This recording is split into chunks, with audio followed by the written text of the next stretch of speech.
किती मोकळी मोकळी साबुदाणा खिचडी तयार झाली आहे पहा.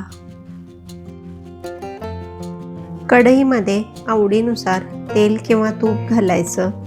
हलकं गरम झालं की जिरं घालायचं. जिरं तडतडलं की कापून घेतलेली हिरवी मिरची चांगली भाजून घ्यायची. आता एक बारीक कापलेला बटाटा घालते. चवीनुसार मीठ घालायचं. थोडंसं परतून घ्यायचं. 2 ते 3 मिनिटासाठी झाकून ठेवायचं, म्हणजे बटाटा चांगला शिजला जातो.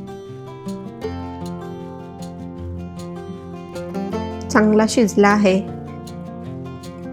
वापरायच्या अगोदर भिजवलेला साबुदाणा चमच्याने मोकळा करून घ्या.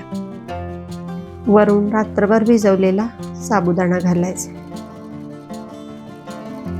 जाडसर वाटून घेतलेलं शेंगदाण्याचं कूट घालायचं. चांगलं मिक्स करून घ्यायचं. साबुदाणा 2 ते 3 वेळा स्वच्छ धुवून रात्रभर भिजवून ठेवा, म्हणजे तो चांगला फुलून येतो. 2 ते 3 मिनिटे मंद आचेवर चांगलं परतून घ्यायचं. थोडीशी साखर घालते. टोटली ऑप्शनल आहे. आवडत नसेल तर नका घालू. 2 ते 3 मिनिटांनी हलक्या हाताने परतलं की साबुदाण्याचे दाणे पारदर्शक दिसू लागतात. साबुदाणा जास्त वेळ परतून घ्यायचा नाही. दाणे पारदर्शक दिसू लागले की गॅस बंद करायचा. किती मोकळी मोकळी साबुदाणा खिचडी तयार झाली आहे पहा.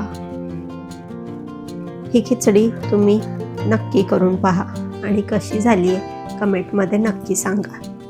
भेटूया लवकरच. तोपर्यंत काळजी घ्या.